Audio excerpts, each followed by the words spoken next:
Good day, everyone. For today's discussion, I'm going to tackle about the writings of Dr. Jose Rizal. But first, let me introduce myself. I'm Adrian P. Baldonado, the last reporter of Group 6. So, what is Mi Ultimo Adios? Mi Ultimo Adios is in English is My Last Farewell. It's a poem written by Filipino propagandist and writer Dr. Jose Rizal before his execution by firing squad on December 30, 1896. The piece was one of the last notes he wrote before his death. Another that he had written was found in his shoe, but because the text was illegible, its contents remain a mystery. So Rizal did not describe the title to his poem. Mariano Ponce, his friend and fellow reformist, titled it Mi Ultimo Pensamiento, My Last Thought. In the copies he distributed, but this did not catch on. Also, the coconut oil lamp containing the poem was not delivered to the Rizal family until after the execution at is was required to light the cell. And also the background in Mi Ultimo Adios on the afternoon of December 29, 1896, a day before the execution of Dr. Jose Rizal, was visited by his mother, Teodoro Alonzo, sister Lucia, Josefa Trinidad, Maria and Narcisca, and two nephews. When they took their leave, Rizal told Trinidad in English that there was something in a small alcohol stove, as opposed to saying coconut oil lamp or lamparilla, which was intended to provide cover for the transportation of the text. The stove was given to Narcisca by the guard when the party was about board their carriage in the courtyard. At home, the Rizal ladies recovered a folded paper from the stove. On it was written an ad assigned, untitled and undated poem of 14 5-line stanzas. The Rizal reproduced copies of the poem and sent them to Rizal friends in the country and abroad.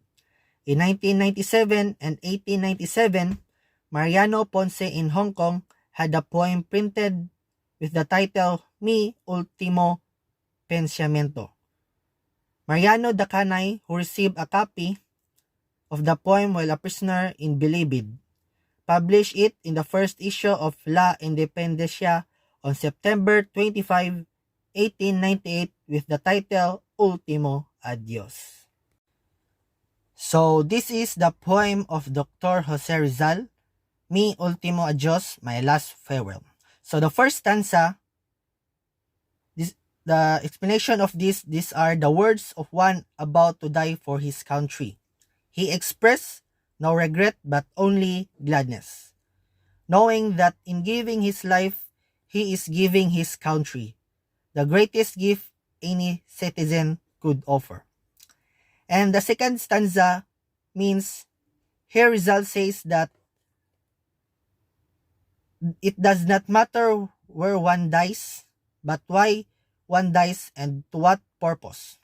Whether it's scaffold, open field, conflict, or martyrdom site. All that hold the same honor if given for home and country.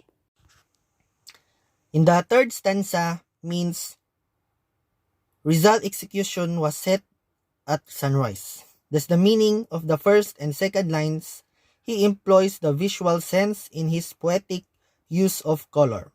And then in the third and fourth lines, adds the bright red tint of his blood to the sand, and gilds it with the golden sunlight. The use of this device ignites passion in the reader, as it felt 100 times more so in the writer, even without explicit use of the words signifying feeling.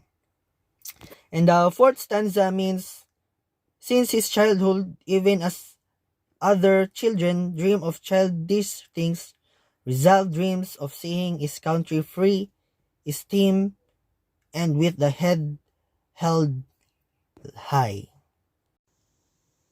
In the fifth stanza shows that here he showers her with the praise.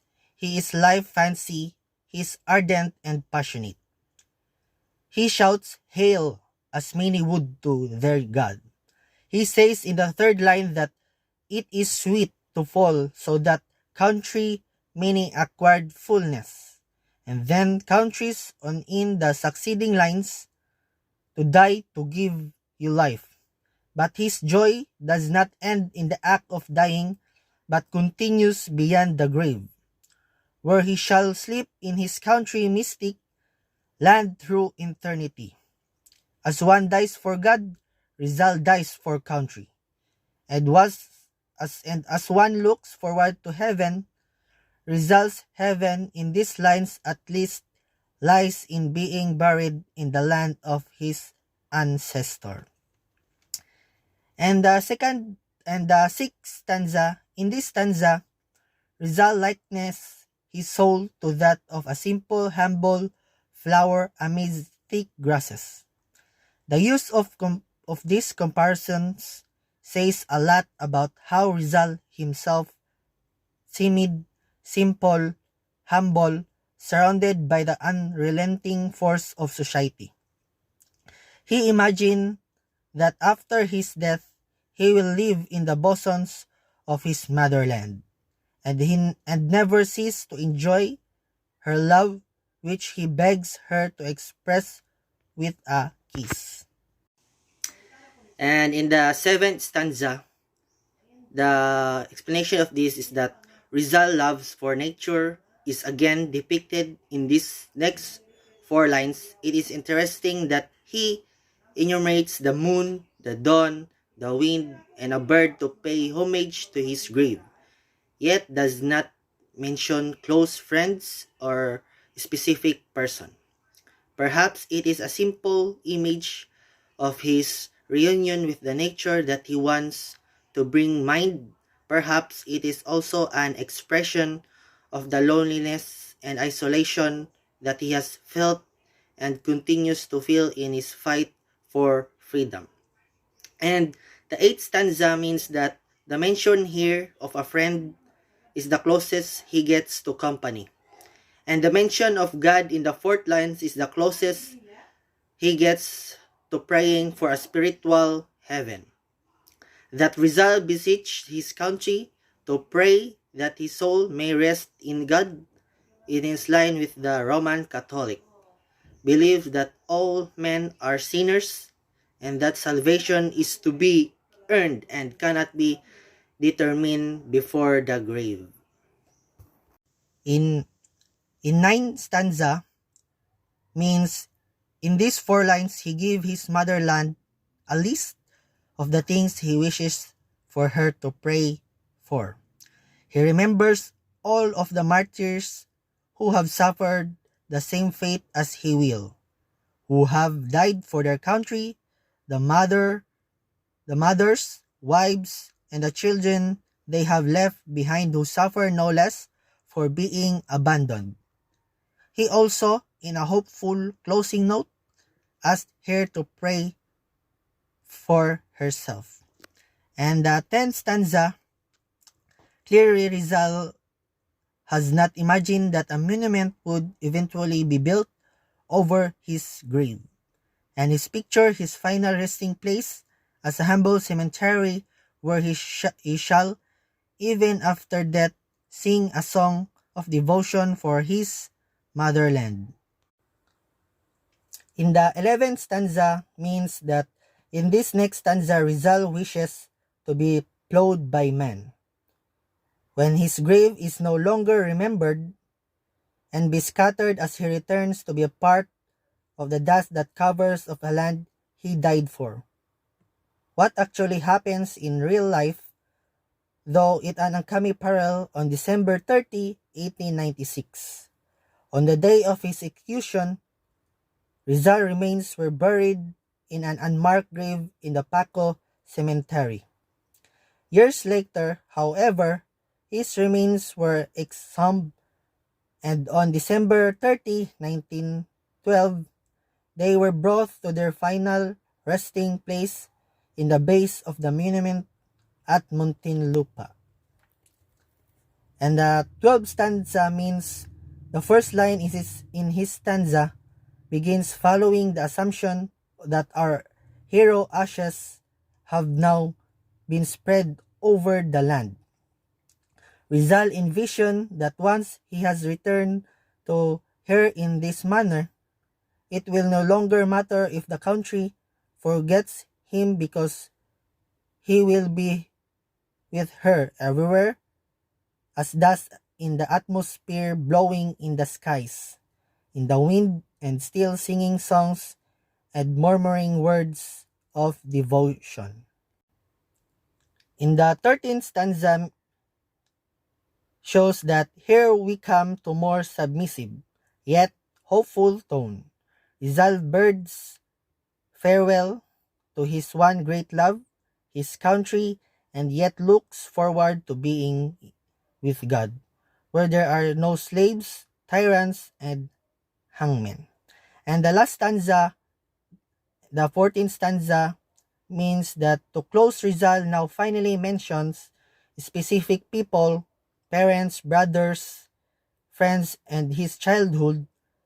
In other translation, the fourth line reads, Adios, sweet, tender, foreign, my friend, my happiness, which historians have interpreted to allude to Josephine Bracken, the daughter of an Anglo-Saxon father and Chinese mother, whom many believe, although it is frequently challenged, he secretly married an hour before his death. And that's the poem of Rizal, Dr. Jose Rizal, Mi Ultimo Adios, and the meaning of each stanza. So, Mi Ultimo Adios, my last farewell analysis.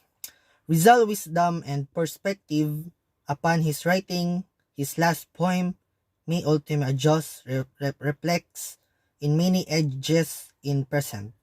His love for his country, for the country, and many advocates to fight for the country. To have freedom of expression and criticism are all established nowadays. Like us, Rizal and many national heroes are fighting for our country. We give significance to what they did, knowing the past, and be updated to what is the issue. Now is what Rizal wants to be in ourselves, as he did when he is living his point of view, can relate in present by just opening our eyes. See what's going on, be aware to happenings that we should speak in our mind and stood by our own feet. And so that's all, and thank you. I hope you learn about the writings of Dr. Jose Rizal, Mi Ultimo Adios, not only my report but all the reporters in Group 6. I hope you learn, and thank you, and God bless us all.